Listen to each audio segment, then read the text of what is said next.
Now that we are arriving on the second phase of the version 4.3, Hoyoverse decided to announce all there is to know about the next banners. And in this video, I will be discussing whether it's worth or not worth pulling on these banners. Just a reminder before the video starts, this will be my opinion, and my opinion only. If you disagree with anything I will say, please express yourself in the comment sections, but remember to keep it respectfully, okay? As always, don't forget to like this video, and please hit the subscribe button. 99% of you are not subscribed, and leaving a sub would motivate me a lot. It's free, and the only cost is a little bit of your time. I also advise you all to ring that bell so that way you will be notified when I upload.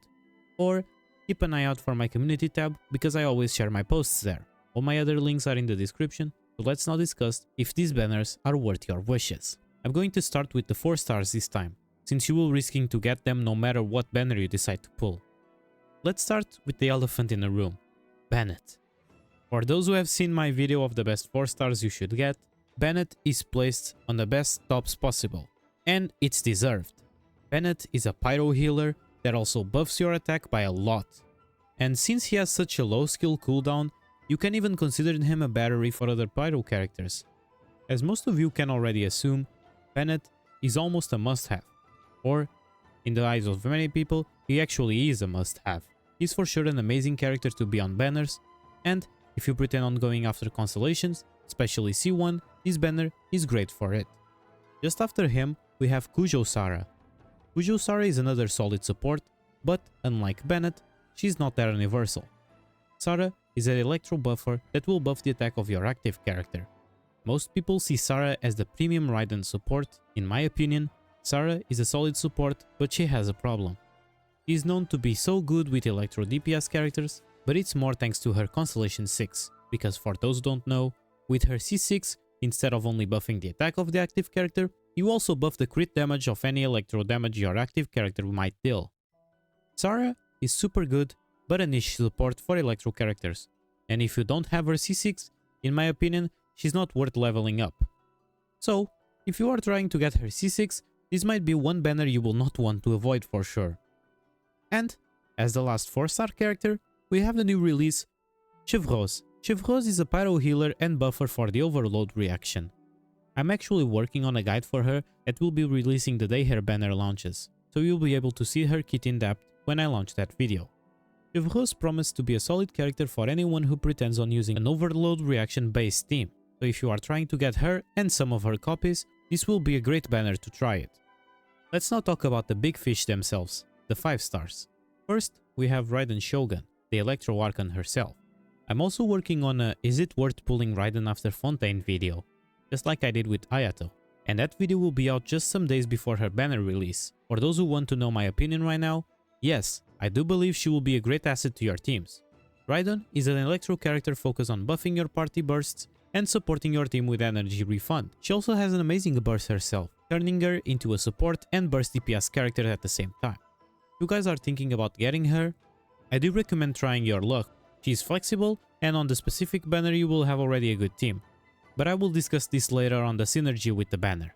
And also, just before I forget, she is the second best, or at the eyes of some, the best enabler for Hyper Blooms herself. And if you pretend on going after her precious C2, who will boost even more her burst damage, this is also a great banner to do it so. And for last but not the least, we have Yoimiya. Yoimiya always gets her banner alongside popular characters that people will most likely prefer going for. And this time is not different. But she's not a weak character in any shape or form. Most people compare Yoimiya with Hu Tao in terms of playstyle. With her skill, you will infuse your normal attacks with pyro and deal actually good damage. And even though her burst is nothing special, you can always find a use for it. Yoimiya is a good character, but not a must-have DPS. Unless you are lacking in a lot of DPS because you are on the early game, or you really love her, I don't think you will need her anytime soon. But if you want her, this banner is another great option for you to go after her. In terms of synergy, this is an amazing banner. For Yoimiya, most of her teams need Bennett, and now with Chevreuse on the game, if you ever decide to go for an overload team with Yoimiya, she will also cover that niche. And, unfortunately, Sara is the only one who doesn't provide that much value for her.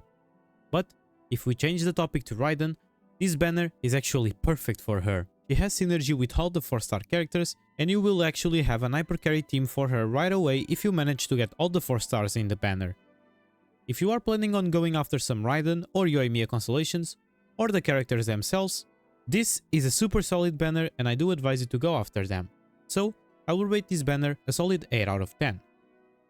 Now that we discussed about the character banner, let's now talk about the weapon banner. For the 5 stars, we have Thundering Pulse and Engulfing Lightning, Yoimiya's and Raiden Shogun signature weapons. Thundering Pulse will give you a lot of crit damage on the substat, and on its passive, you will get an increase of your attack and on your normal attack damage. Even though it provides a lot of crit damage and attack, it's focused towards buffing your normal attack damage, and this will not count the charge attack damage. So, only Yoimiya and Tartaglia can fully utilize this passive. If you are thinking on getting this weapon for anyone besides them, it's not really recommended, then you should save your wishes to a bow that ends up being more universal. But, on the other hand, if you end up getting this bow while aiming for other weapons of this banner, it's a good option on characters like Ganyu, Tignari, Line or Fischl because of the attack and the crit damage it provides. Just keep in mind, you will not be triggering the passive that much. The Engulfing Lightning will give you a lot of VR on its substat, and throughout this passive, you will convert your energy recharge into attack %, and get some extra ER after you use your burst. This weapon is incredibly good because it can help both DPS and support characters, and even though it really boosts your Raiden build, it's also an amazing option for Xiangling, a character that everyone gets. Even though this weapon can be universal in a way, I don't recommend going after it unless you want to make your Raiden stronger. You get other weapons that will just stay a little bit below this weapon, but you will get them free to play. Anyways, if you end up getting it even though you don't have Raiden, it is a universal weapon that can be used for some characters, with specific focus on Xiangling and Xiao for example. As the 4-star weapons, we have the Rust. This bow is known to be the second best option for Yoimiya if you have it at R5, just staying behind her signature.